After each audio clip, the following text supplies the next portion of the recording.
एक हमनी के वीडियो चढ़े रही जा आरा का हवेली भैया के जमीन पे जाके माने वीडियो के बड़ा आशीर्वाद और प्यार मिलल। देखा बोले से पहले शेयर दबाओ, ठीक है? पहले से हमार फेसबुक पेज का इतना प्यार दो कि कम से कम 1 लाख ओकरा के पहुंचावल लो। विरोधियन के बड़ा तिरतिरी लागल बा। अरे महाराज विरोधियन के बाइक छूटल बा, बाइक तारा का बता दी के पछवाड़ा से बम फाटल बा। अरे बुढ़वा के 500 करोड़ लागल बा, का कहे 1 करोड़। माने तारा लोग के काले में का कही, तारा लोग के आम गिरल बा तो ओकरा का कही, तारा काला पे महुआ कही, महुआ जो सच्चाई है उसको हम जरूर दिखाएंगे। और जमीनिया पे जाता नहीं तो का दिखाई यार, झोपड़ी दिखाई।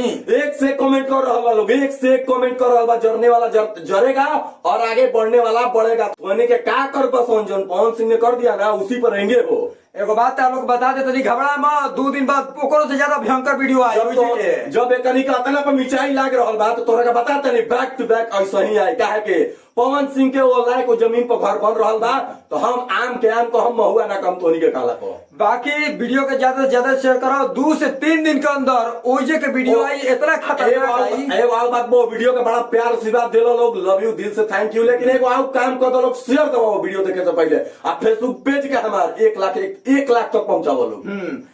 ओकरो से खतरनाक ओजे के कंटेंट लाइन जा 3 से 4 दिन वेट करो। अभी तक टेलर बाकी बा, टेलर जे कमेंट कर रहे विरोधी कहते हैं टेलर बाकी बा, पूरा फिल्म अभी बाकी बता रहे बता अभी मोशन पोस्टर देखला हलो, अभी मोशन पोस्टर देखला, अभी टेलर देखबा, टीजर देखबा, पुलिस सॉन्ग देखबा, बाइक छोड़ लगा, पिछाड़ा से बम छूटता।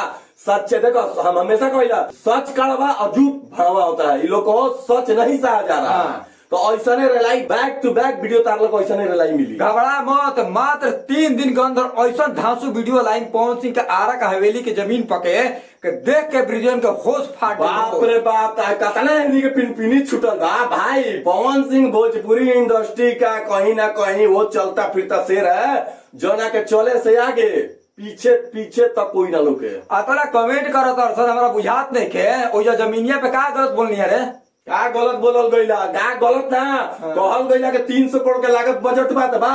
लोग कहता कि 1 करोड़ में कहे जीरो है बाबू, अभी काम कर, पढ़ लिख कर, तारा का बता दी बाइक छोड़ल बाई। कमेंट लिखे पैसा थोड़ी ना लगे, अगर पैसा लागी तू तो वीडियो देख के तुरंत नीचे भाग। अरे मुंह से बोले, मुंह से तो कुछ हो जी, तारा का बता देते नहीं। अगर कमेंट करे में एगो पावर स्टार लिखे में अगर दाम लाग जी, तुम चाहे विरोधियन के कोनो गलत वर्ड कमेंट करे में तो कमेंटो ना करतन स, लेकिन पवन सिंह के फैन कमेंट करतन स। आरा वाला जमीन पे एगो वीडियो पे इतना तोहनी की तिरतिरी लागल बा, आप समझ जो ओकरो से डेंजर, ओकरो से खतरनाक, ओकरो से बवंडर। थोड़ा बोले के क्या बात तो नहीं के कहते देनी। अभी शॉर्ट के बॉटम में टूटल है तो का टूटल है। अभी हमारे भाई दहाड़ दियों सन एको हाथवा दबावे लगे तो फेसबुक पेज पर दबाओ सन, फेसबुक पेज के हमरा के 1 लाख 1.5 लाख फेसबुक पेज के हमरा पहुंचाओ।